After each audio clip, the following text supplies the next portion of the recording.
Hello students, next topic is oligopoly. So oligopoly is a market situation where only few large sellers are present in the market. So in oligopoly market situation where a few large firms sell either homogeneous or differentiated products. In India, there are several examples of oligopoly like airlines, means there are some airlines like Jet Airways, then Indigo Airline, Air India, like this. In automobile sector, we can see few car companies such as Maruti Suzuki, Ford company, Tata company, Mahindra company, Hyundai company. So these are the example of oligopoly. There is a great deal of interdependence among them. Each oligopolist formulates its policy regarding price or output with an eye to their effect on its competitor. A firm's price or output affected by the sales and profit of competitors. Because of their interdependence, oligopolists face a situation in which the optimal decision of one firm depend on what other firms decide to do, and in which there the opportunity for both exist. So oligopoly इस तरीके का market structure होता है जहां पे few sellers होते हैं और वो लार्ज कंपनी का साइज जो है, फर्म का साइज लार्ज होता है. तो जहां जिस मार्केट कंडीशन में फ्यू लार्ज सेलर्स होते हैं, प्रोड्यूसर्स होते हैं, उसे हम ओलिगोपोली मार्केट कहेंगे. इसका एग्जांपल देना है तो ऑटोमोबाइल सेक्टर में बहुत ज्यादा कंपनीज है, ऐसा नहीं है 200-400 कंपनीज है ऑटोमोबाइल सेक्टर में, ऐसा नहीं है. वहां पे लिमिटेड ही कंपनीज जो है वो हमें देखने को मिलते हैं. जैसे मारुति सुजुकी है, हुंडई है, देन टाटा है, महिंद्रा है, फोर्ड कंपनी है. तो ये फ्यू कंपनीज हैं. तो अब इसमें ओलिगोपॉली की एक खास बात क्या है कि ये जो प्रोडक्शन करते हैं तो आइदर वो होमोजीनियस होता है या फिर डिफरेंशिएटेड होता है, क्लोज सब्स्टिट्यूट भी होता है. तो फिर जब ये लोग सेट करते हैं, मारुति सुजुकी कंपनी प्राइस जब सेट करती है तो फिर उनको देखना पड़ता है कि टाटा कंपनी किस तरीके के कार के प्राइसेस रख रही है, हुंडई कंपनी, होंडा कंपनी किस तरीके के, फोर्ड कंपनी किस तरीके के प्राइसेस रखती है. फिर वो आप उसके हिसाब से क्या करेगी, अपने प्राइसेस रखेगी. तो इस तरह से हर एक कंपनी को अपने जो कॉम्पिटिटर्स है उनका प्रोडक्ट, उनका प्रोडक्शन, उनका प्राइस, ये सभी ध्यान में रखकर डिसीजन लेना होता है. तो एक तरीके से वो मोनोपोली जो मार्केट सिचुएशन में प्राइसिंग डिसीजन के लिए जिस तरह से फ्रीडम हुआ करता था, उस तरीके का बिल्कुल भी फ्रीडम ओलिगोपोली में नहीं है. यहां पे सोचना पड़ता है प्राइस डिसाइड करते समय. अगर हमने कुछ ज्यादा प्राइस जो है सेट किया तो लोग हमारा कार नहीं खरीदेंगे, क्योंकि उनको बाकी बहुत सारे कार्स अवेलेबल हो जाएंगे दूसरे कंपनी के उसी फीचर के.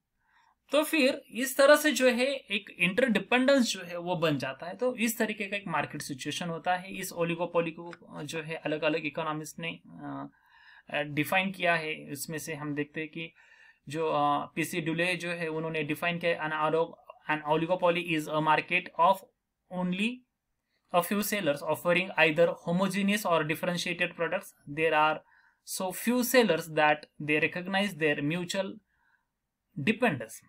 तो फ्यू सेलर्स होते हैं होमोजीनियस या फिर डिफरेंशिएटेड प्रोडक्ट जो है वो सेल करते हैं, देन इंटरडिपेंडेंस जो है वो हमें देखने को मिलता है।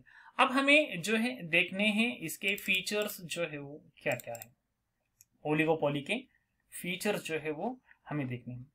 तो ओलिगोपोली के जो है यहाँ पे फीचर्स हम देखेंगे तो फर्स्ट फीचर है few sellers and many buyers. Few sellers and many buyers. Oligopoly is a market structure in which few firms dominate the industry. For example, in India, for Maruti Suzuki company acquiring largest share in the market of small car production. So the product sold by oligopoly's firm can be either homogeneous or differentiated. The firm can affect the price and output by their action. The number of buyers in oligopoly will be quite large. तो यहाँ पे हम देखते हैं कि companies fuse है, बहुत 10-20 से ज्यादा नहीं है कार कंपनीज इंडिया में, बट लेने वाले जो है करोड़ों में है। तो ये क्या दिखाता है, few sellers and many buyers जो है वो दिखाता है। देन सेकेंड जो है वो है होमोजीनियस, और सेकेंड फीचर कैरेक्टरिस्टिक होमोजीनियस और डिफरेंशिएटेड प्रोडक्ट। तो इस मार्केट कंडीशन में जो प्रोडक्ट सेल किया जाता है तो वो होमोजीनियस हो सकता है या डिफरेंशिएटेड जो है वो भी हो सकता है। तो अगर एग्जैक्टली सेम प्रोडक्ट अगर सेल किया जाता है तो फिर उसे प्योर और परफेक्ट ओलिगोपोली कहा जाता है। जैसे कि सीमेंट कंपनीज देखो, सीमेंट लगभग सेम रहेगा। Then petrol company, petrol provide करने वाली कंपनीज देखो होमोजीनियस प्रोडक्ट सेल करते हैं। हम बाइक को जो है भारत पेट्रोलियम का पेट्रोल भरे क्या, इंडियन पेट्रोलियम, इंडियन ऑयल का भरे क्या, तो जो है पेट्रोल सेम होता है। तो ये होमोजीनियस प्रोडक्ट होते हैं। तो इस तरह से होमोजीनियस प्रोडक्ट भी हो सकते हैं। कार को देखेंगे तो कुछ डिफरेंसेस भी होते हैं मॉडल में, स्पेसिफिकेशंस में। तो ये जो ओलिगोपोली मार्केट स्ट्रक्चर होता है इसमें होमोजीनियस और डिफरेंशिएटेड प्रोडक्ट जो है वो हमें देखने को मिलते हैं। देन थर्ड जो है वो है म्यूचुअल इंटरडिपेंडेंस। म्यूचुअल इंटरडिपेंडेंस, जैसे अभी हमने डिस्कस किया कि प्राइसेस एंड प्रोडक्शन का डिसीजन लेते समय उन जो कंपनीज है उनको, उनके जो कॉम्पिटिटर्स है मार्केट में, उनका प्राइसिंग का भी जो है वो ध्यान रखना पड़ता है और उसके हिसाब से प्राइस सेट करना पड़ता है। मतलब क्या कि वो जो है वो डिपेंडेंट जो है वो रहते हैं डिसीजन लेने के मामले में। ये एक इंपॉर्टेंट फीचर है म्यूचुअल इंटरडिपेंडेंस ओलिगोपोली का। देन फोर्थ है lack of uniformity. Lack of uniformity मतलब साइज जो है फर्म का, साइज ऑफ फर्म जो है सबका यूनिफॉर्म ही होगा ऐसा नहीं। कुछ फर्म्स बड़े होंगे, कुछ फर्म्स छोटे होंगे। जैसे मतलब मारुति सुजुकी जो है बहुत बड़ा फर्म है एज कंपेयर टू हम होंडा कंपनी को कंपेयर करेंगे। तो यहाँ पे जो ओलिगोपोली के अंदर जो प्रोड्यूसर्स होते हैं वो लार्ज होते हैं, बट इनके साइजेस अलग अलग हो सकते हैं। देन फिफ्थ जो कैरेक्टरिस्टिक है ओलिगोपोली का वो है एडवर्टाइजमेंट।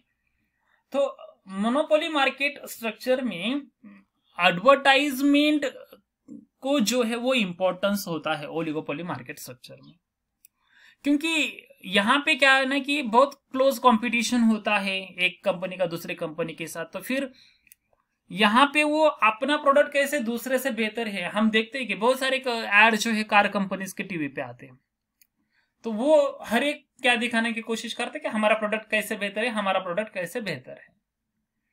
तो तभी क्या होगा, ये दिखाएंगे तभी उनका सेल जो है वो बढ़ेगा। तो ओलिगोपोली में हमें मार्केटिंग एडवर्टाइजमेंट जो है ये देखने को मिलता है।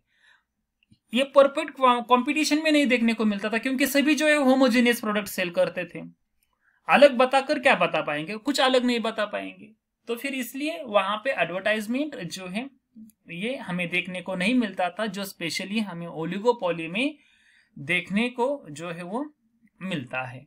देन सिक्स्थ कैरेक्टरिस्टिक जो है वो है element of monopoly. Element of monopoly. So the firm जो होती है ओलिगोपोली में, तो उसमें कुछ फर्म्स का जो मार्केट में रेपुटेशन जो होता है वो बहुत स्ट्रांग होता है। जैसे टूथपेस्ट ब्रांड देखो, टूथपेस्ट का अगर हम लोग देखेंगे तो फिर कोलगेट ने जो ब्रांड मार्केट जो क्रिएट किया है वो बहुत ज्यादा है। तो लोग आज भी गांव में अगर हम लोग देखेंगे कौन सा भी टूथपेस्ट दे दो बट मांगेंगे कोलगेट ही, कोलगेट के नाम पे ही। बिस्किट में भी पार्ले जी ने इस तरह से ब्रांड क्रिएट किया था, अब भले वो कम हुआ है बट बिस्किट मतलब पार्ले जी इस तरह से, और कोलगेट टूथपेस्ट मतलब कोलगेट, इस तरह से जो है वो ब्रांडिंग किया था और मार्केट में एक तरीके से मोनोपोली उनकी थी। तो ये एक्चुअल में मोनोपोली नहीं है बट कंपनी इतनी जो है डोमिनेंट रहते थे कि वो इतनी बड़ी जो है ब्रांड लॉयल्टी ब्रांड क्रिएट करते थे कि एक तरीके से एक मोनोपोली जैसी जो है वो सिचुएशन होती थी। आज भी आधे से ज्यादा मार्केट अलोन जो है मारुति सुजुकी कंपनी का है, बाकी बचे हुए आधे मार्केट में रहते हैं। तो ये एक एलिमेंट ऑफ मोनोपोली है थोड़ा सा। तो ये जो है हमें ओलिगोपोली में जो है वो देखने को मिलता है। देन 7th नंबर का जो कैरेक्टरिस्टिक है वो है existence of price rigidity. Existence of price rigidity मतलब यहाँ पे हमने जैसे शुरू से ही डिस्कस कर रहे कि क्लोज सब्स्टिट्यूट होता है, होमोजेनियस प्रोडक्ट होते हैं, और हाँ प्राइसिंग के लिए जो है दूसरे के ऊपर डिपेंड रहना होता है। तो फिर म्यूचुअल इंटरडिपेंडेंस हमने जो देखा, तो इससे वजह से क्या होता है कि प्राइस बदलने में दिक्कत आती है उनको। सपोज ठीक है मारुति सुजुकी कंपनी ने उनका सेल बढ़ाने के लिए क्या किया, जो है जो उनको जो टाटा के कस्टमर से, होंडा कंपनी के कस्टमर से, महिंद्रा के जो कस्टमर से वो चाहिए, इसलिए मारुति सुजुकी कंपनी ने क्या किया, प्राइस को कम किया। अब मारुति सुजुकी कंपनी ने प्राइस को कम किया तो उसका देखकर अगर बाकी महिंद्रा कंपनी है, टाटा कंपनी है, उन्होंने भी प्राइसेस कम किया, तो फिर क्या जो लोग टाटा कंपनी महिंद्रा कंपनी का कार लेने जा रहे थे वो उसको छोड़कर मारुति का लेंगे क्या? नहीं, क्योंकि मारुति के साथ साथ इन्होंने भी प्राइसेस कम किए हैं। तो फिर मारुति सुजुकी का प्राइसेस कम करके कुछ फायदा हुआ क्या? नहीं हुआ। तो फिर इस तरीके की प्राइस रिजिडिटी जो है वो क्रिएट होती है ओलिगोपोली के अंदर। देन 8 नंबर का जो कैरेक्टरिस्टिक है वो है कीन कंपटीशन।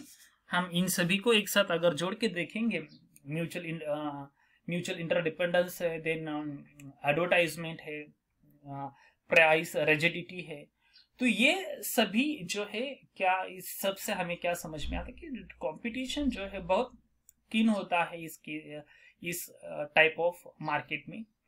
वो मतलब जो प्राइसिंग के बारे में होगा, मार्केटिंग के बारे में होगा, आउटपुट के बारे में होगा, तो जो है हमें बहुत डिपेंडेंस जो है एक दूसरे के ऊपर, और हर कोई जो है ये असेस करके अपने डिसीजंस लेते हुए देखने को मिलेगा।